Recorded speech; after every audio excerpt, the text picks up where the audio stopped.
What comes after registration? Confiscation. But what comes after that? The answer isn't pretty.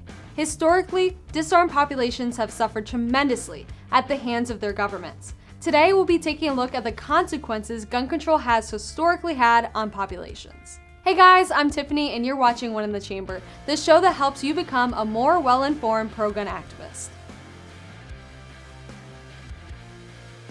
Before we get into this video, please take a second to like, share, and leave a comment to help us defeat YouTube's algorithm. If you ask a fact checker like Snopes.com, you'll be told that gun control isn't synonymous with gun confiscation, and that there's no link between gun control and mass extermination. But read a little bit deeper, and that's exactly the case. Gun control is a slippery slope that quickly becomes the tool of tyrants when allowed to become the law of the land. Even Snopes had to admit that based on the evidence, it's reasonable to say that gun confiscations, facilitated by laws requiring the licensing and registration of firearms, played a crucial role in carrying out genocides. So who were these disarmed populations? How many were disarmed? And what happened to them? Let's start at the beginning of the 20th century and work our way to the present day.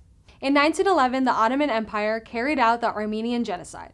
To do this, the Ottoman Empire took advantage of the registry of guns, using it to disarm the Armenians. A first-hand account of the disarmament describes the Turks as they made plans to take all military supplies and guns, even their knives and revolvers, from the Armenians. Any and all things which could be used to kill or otherwise defend themselves against a tyrannical government. The defenseless Armenians were sent on death marches into the Syrian desert or otherwise murdered by the Turks. In total, 1.5 million Armenians died. From 1926 to 1929, the Soviet Union instituted regulations designed to abolish private gun ownership. Private citizens could still own hunting weapons as long as they were registered and stored at a local police station. The Soviet regime, headed by Joseph Stalin, then proceeded to round up and exterminate around 20 million people. Gun confiscation, aided by mandatory registration, played a crucial role in this. And in 1936, the Gestapo of Nazi Germany prohibited German police officers from granting firearms license to Jewish people. In 1938, a law was passed specifically prohibiting the Jewish people from possessing firearms or bladed weapons. And after disarming the Jewish people, they were then forced into labor camps, or worse, systematically killed. This resulted in around 6 million Jewish people killed. In 1935, Mao Zedong instituted gun control as he took over each rural province. Anyone found with a gun after confiscation was executed. And on October 1st, 1949, the people of China were completely disarmed and the People's Republic of China was born. All political power comes from the barrel of a gun. The Communist Party must command all the guns. That way, no guns can ever be used to command the party. That's a direct quote from the chairman himself.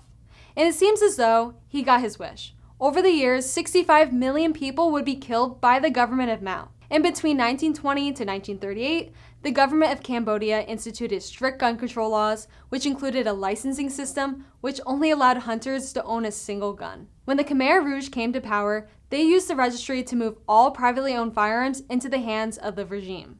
Pol Pot and the Khmer Rouge then murdered around 25% of Cambodia's population. And while countries like Venezuela may not have committed a genocide against their population, Hugo Chavez granted his government the power to confiscate firearms in 2012 and mandated a registry. In the name of safety and fighting against crime, Venezuela banned the sale of firearms and ammo the same year. And ironically, the murder rate increased after the ban, according to the nonprofit Venezuelan Violence Observatory. The citizens of Venezuela were defenseless to stop the Chavez government, and later the Maduro government from abolishing their civil liberties and destroying the country's economy. This is why the Second Amendment is so important here in the United States. The chaos of much of the world is unthinkable here, thanks to the power that regular people hold over their elected officials. Remember, as Mao said, all political power comes from the barrel of a gun. Well, in the US, it's the people that are armed, and it's the people who have the power. Anyways, that's it for today. Thanks for watching.